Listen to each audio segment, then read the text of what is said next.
الرحمن الرحیم خطا کیږي او کله حق ته رسیږي.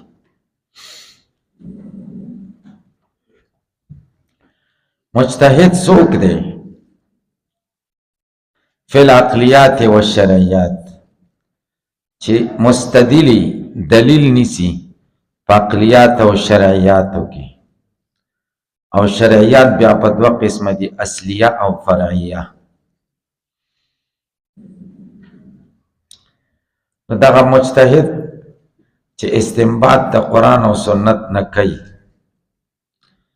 کله په دې خپل اجتهاد کې خطا شي او کله حق ته ورسیږي.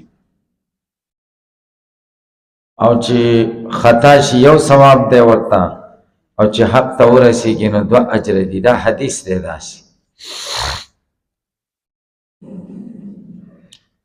وذهب بعض الاشاعره، او بعض اشاعره و ذهاب کړی دی، والمعتزله او معتزله الی دې خبرې ته چې ان کل مجتهد، هر مجتهد په مسائل شرعیه او فرعیه کې التي لا قاطع فيها، چې قطعی دلیل پکې نه مصیب دی.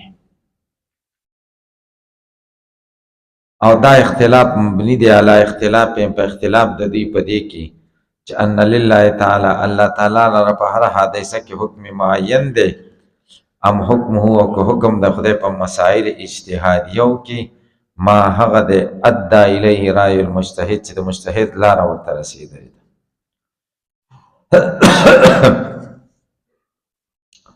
دا یو اختلافي مسله ده.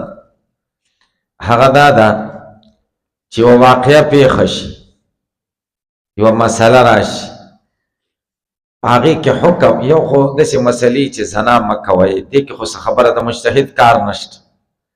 اقیم الصلاة منځ وکئ، دې کې د مجتهد څه کار دی؟ دا خو حوادث منسوسه دي.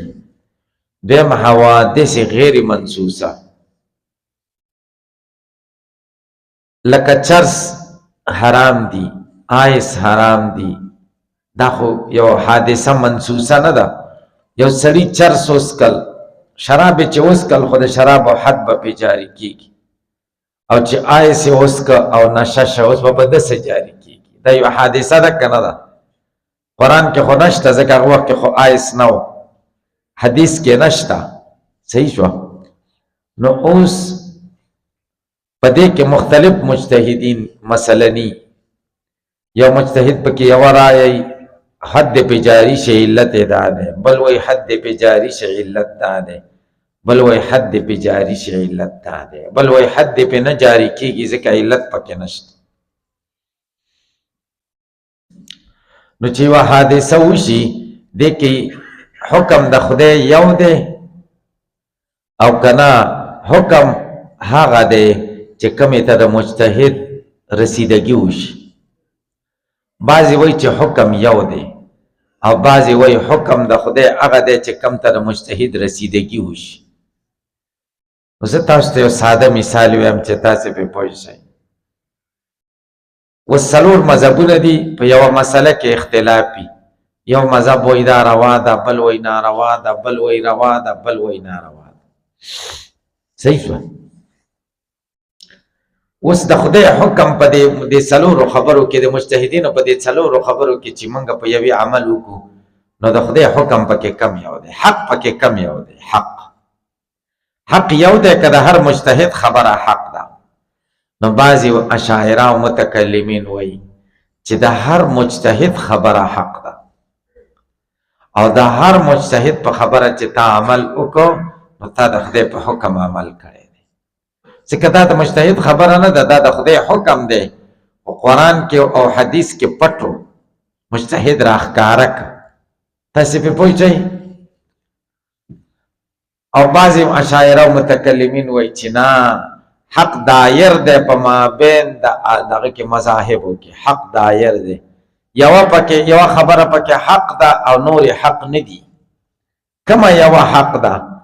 نو د هر سړي مقلدین ظن غالب دی چې زما د مجتهد خبره حق ده. زمونږ ظن غالب دا چې ابو حنیفه خبره حق ده. صحیح شو. او دا احتمال هم شته چې د شافعي صاحب خبره دی صحیح شي، د امام مالک خبره دی، امام احمد خبره دی صحیح شي. دې وجه نه موږ وایي څلور مذهبونه په حق دي، دا هم وایو. او دا هم وایي چې تقلید یو شکی شی دی. تاسې ویلي دي چې په تشکیک د مشکک سره زایله کېږي، هغه څه شی دی؟ تقلید په تشکیک د مشکک سره زایله کېږي، دا ویلي دي که نه؟ تصدیق څلور قسمونه دي که نه؟ یو پکې تقلید دی، یا په تشکیک د مشکک زایله کېږي او یا نه. نو منګه ځان غالب دا چې ابو حنیفه په دې مسله کې په حق دی، او احتمال شته چې ابو حنیفه خطای دا نور په حق صحیح حق ته رسیدي. نو حق یو دی او که ګڼ دي دا اختلاف دی. بعضې وایي چې حق یو دی او بعضې وایي حقونه ګڼ دي. هلکه پرې پوه شئ.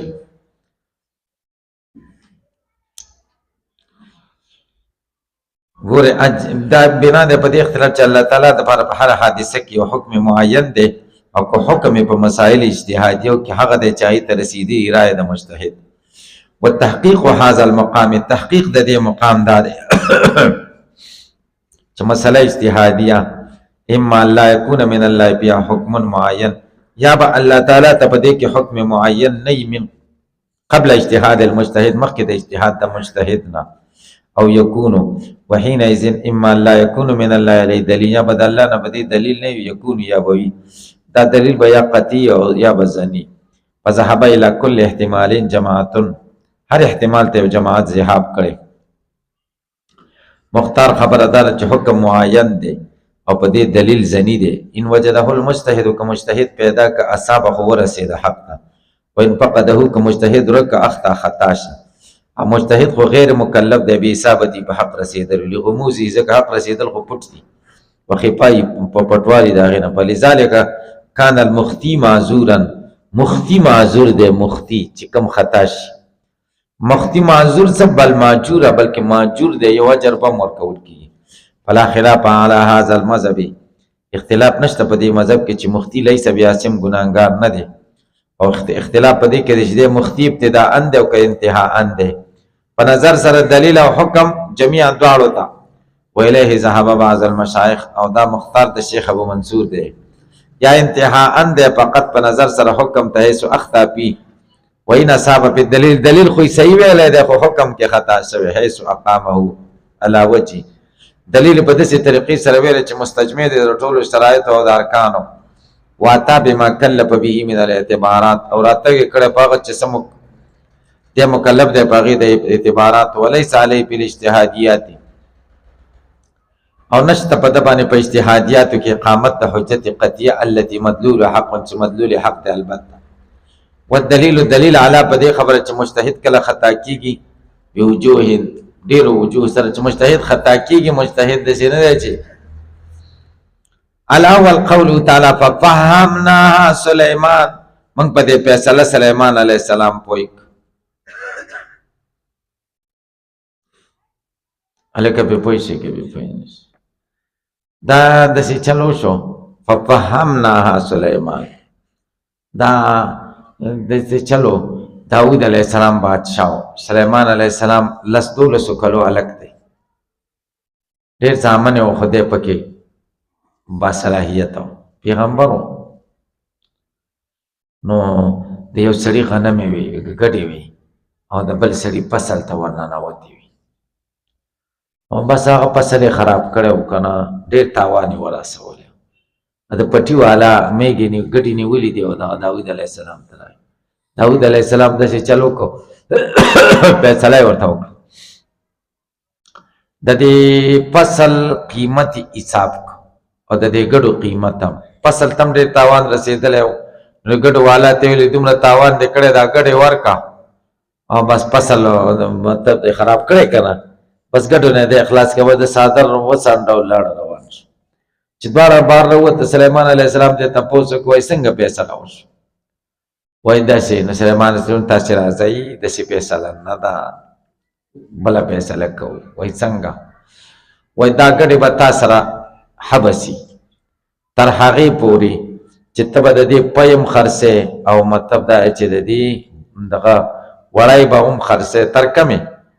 چې دا ستا قیمت پوره شي د فصل بیا به د خپلې ګټې وسپاري. څومره ښایسته پیسه نه ده، ابه بې ګټو نه شي او هغه به فصل خلاص هم راکېږي. الله تعالی صفت کوي ففهمناها سلیمان. معلومه شوه چې مجتهد خطا کېږي، داود علیه السلام فیصله کې خطا و ځکه خدای ففهمناها وایي که نه. تاسې زما په دې خبرو نه پوهېږئ. داود علیه السلام یو ځلې داسې دغه وه، بس دوه ښځې دي بچي اچولي دي او بس دغه راغی دا زمری د یوې زوی وتښتاوه، دا بل یې پاتې شي. یو وایي ستا یې تښتولی دی، بل وایي ستا یې تښتولی دا چې پاتې دی، زما دواړو جګړه شو. داود علیه السلام ته لاړې. داود علیه السلام ورته دا د دې مشرې دی، ځکه مشر عزت پکې که نه، یوه مشره وه یوه کشره وه. دا زوی چاله ورکه؟ مشرې له ورکه. چې بار راووتو کشره جاړي. داود علیه السلام سلیمان علیه السلام ورته وایي څه چلو شو؟ وایي داسې چلو شو، بچی دې له ورکه او زه هم داسې تشه پاتې شو. ښه وایي زه به هم فیصله وکړم، دواړو خوشحالېږئ. وایي او وایي ته مزدور ته ویل چاړه راوړه غټه او ماشوم کېده. وایي څه کې؟ چاړه یې چې راوړه. وایي دا ماشوم دوه ځایه کومه، نیم به ستا شي نیم به د ده شي. مشرې ورته ویله ډېره ښه ده، موږ له نیم که. کشرې ورته ویلې د دې دې شي خو نیمه وایمه. بس سلیمان علیه السلام دې کشرې له ورکړه. ولې؟ ځکه د دې زوی دی زړې پرې خوږېږي، د دې بلې خو زوی نه دی، پردی زوی څوک څه کوي؟ پردی زوی دی وایي نیم یې که راته. داسې بې پوهېږي. پردي زامن خلک استعمالوي که نه؟ پردي زامن څوک څه کوي؟ تاسې خپل کارونه به کوي او بس خبره خلاصه. تاسې یقین به خدای وکړه چې همداسې ده. پردي زامن ډېر کم عقل نه وي. بل ورځ دغه چې عمران خان په جلسه کې چې مړه شوي وو، وایي موږ پې ځان قربانوو. خره نه دي دا؟ لکه تاسو به پې کوم جنت ته لاړ شئ چې ځان پې قربانوئ؟ دا د قربانۍ ځای دی چې تاسو پې ځان قربانوئ. جیل کې دی خیر دی، دومره مزې وکړلې، یو لس کاله دی جیل کې تېر کړي، نو څه چل به وشي؟ څنګه؟ نو دغه دې ته دغه وایي ورکر وایي. ورکر ډېر بېوقوفه شی، او ورکر او ټوشي پیپر کې څه فرق نه وي. ټوشي پیپر باندې سړی اودس وڅکي او بیا یې وغورځوي او ایسته درز روان شي. ورکر هم داسې چې اوټونه سړی وګټي بیا د ورکر تپوس کوي او اوټونو ته منډې څوک وایي او چغې. ورکران او جګړې پې کوي، رشتې پې قطع کړي. قسم په خدای چې رشتې پې قطع کوي که نه؟ تاسې پې پوه شئ خپلو خپلوانو سره زه پلان کې جماعت یم او تر پلان کې زه حق یم او ته باطل دی کې حق او باطل نشته، ټول صحیح دي. تاسې پې پوه شئ بس رشتې پې پرېږدي. دا ورکر قمقلي بس هېڅ بس دغه پلار نه پې خفه، رونه پې سره خفه وي. دلته موږ ولیدل رونه پې سره دشمنۍ ته ناست. تاسې پې پوه شئ. نو مطلب مې څه و چې پردی زوی و که نه هغه ورته وایي ورې که چې بس ما دغه یې که دوه ځای که بس نیم به زما شي او نیم به د دې شي، چیز ته ختم شي. الله تعالی صفت کوي ففهمناها سلیمان. تاسې موږ پوهه کړه په څه باندې، موږ پوهه ورکړه په دې حکومت او فیصلې سلیمان علیه السلام. او ضمیر د حکومت دپاره دی، والفتیا یا فتوې دپاره موږ په دې فتوې سلیمان علیه السلام پوهه کړه. ها ضمیر ولو کان کل من الاجتهادین صوابا، که هر یو د اجتهادونو نه صواب لما کان لتخصیص سلیمان بذکر جهتن، د خاص کولو د سلیمان علیه السلام نه په ذکر کې جهت نه وي. لأن کل منها قد اصاب الحکم حینئذ، ځکه هر یو خو حق ته رسېدلی په دې وخت کې. دې پورې پوه شوي او فهمه پوه شوی. الثاني دویم الاحادیث، هغه احادیث دي او آثار دي عدالت چې دلالت کوي په تردید د اجتهاد بین الصواب والخطا، تردید چې مجتهد به یا مخطي او یا به حق ته رسېدلی.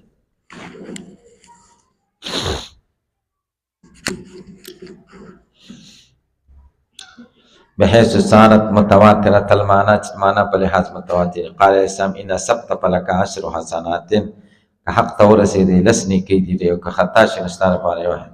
او په بل حدیث کې نبي علیه السلام ګرځولی مصیب دپاره اجرین او د مخطئ دپاره اجر واحد. حضرت مسعود ورته فرمایي ان سبت فمن الله، که حق ته ورسېدی د خدای نه، والا فمني ومن الشیطان، وقد اشتهرت تخطیت الصحابه او مشهور د خطا د صحابه او بعض په اجتهادیت کې یو خطا شوی دی یو حق ته رسیدلی. والثالث قیاس مظهر دی لا مثبت دی. الکه قیاس مظهر دی ګوره مثبت نه دی، په قیاس څه ثابتېږي نه ښکاره کېږي. حکم چې حکم چې په نس کې پټ دی هغه یې راښکاره کړی دی مجتهد، نو قیاس مظهر دی مثبت نه دی. ځکه ثابت بالقیاس ثابت بالنس دی ایزن معنن د معنا په لحاظ خو تا ته نه دی معلوم، مجتهد کوشش وکړو تا ته معلوم.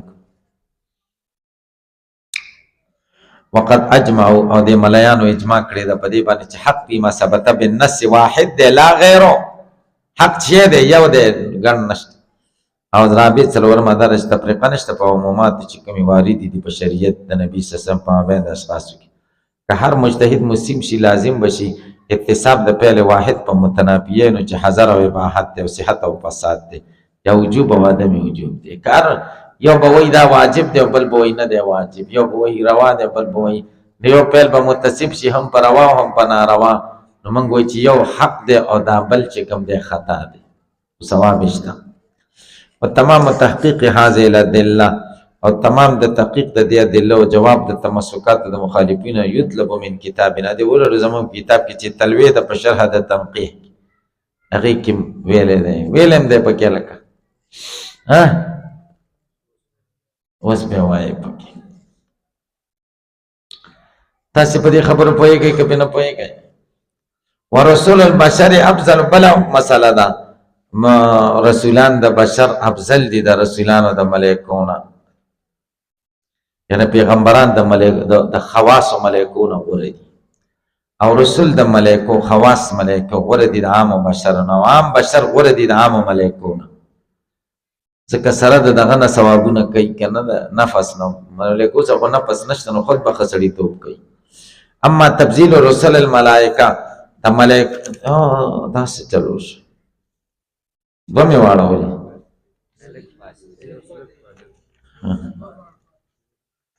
دا خو تمت راورسېدلي په بل اجماع بل بالضروره بلکې دا بدیهي خبره ده. او هر چې تبذیل د رسول د بشر د پر رسول د ملائکو عام بشر په عام ملائکو په بوجوه ډېر وجې دي. الاول دا چې ان الله تعالی امر الملائکه، الله تعالی امر کړی د ملائکو ته بالسجود په سجدي یا آدم علیہ السلام تعالی وجه تعظیم و تکریم، تعظیم او تکریم په وجه په دلیل د دې قول حکایت نبی چې ارایتک هذا الذی خبر را کدا هغه څوک دې کرمت علی چې تا په ما غوړه کړی دی وانه خیر منه زه دنه غوړم خلقتنی من نار وخلقته من طین. او مقتضا د حکمت امر دی ادنا ته بالسجود للعلی چې اعلی ته سجده وکړي دون العکس د سینه د چې اعلی به ادنا ته سجده کوي. دویم دا دی چې هر واحد د اهل لسانو نه فهم کوي د دې قول نه چې علم آدم الاسماء کلها چې قصد د دې نه تبذیل د آدم دی په ملایکو او بیان د زیادت علم د دې او استحقاق د دې تعظیم او تکریم ده. الثالث دریم دا قول در ان الله اصطفى آدم و نوحا و آل ابراهیم و آل عمران دا غوره کړي علی العالمین او ملایکی خود جملې د عالم نه دي کنه. وقد قص من ذلك باجماع سره تفصیل د عام بشر او رسول د ملایکو فبقي معمولا بها شو فيما عدا ذلك ولا خفاء پټ دي نه پټواله دي نه چې په دې مسدا ولا خفاء في ان هذه المساله ظنيه پټواله دي نه په دې خبره کې چې دا مسله ظنی ده. یکتفا فيها بالادله الظنيه ظنی دلائل هم کافی دي.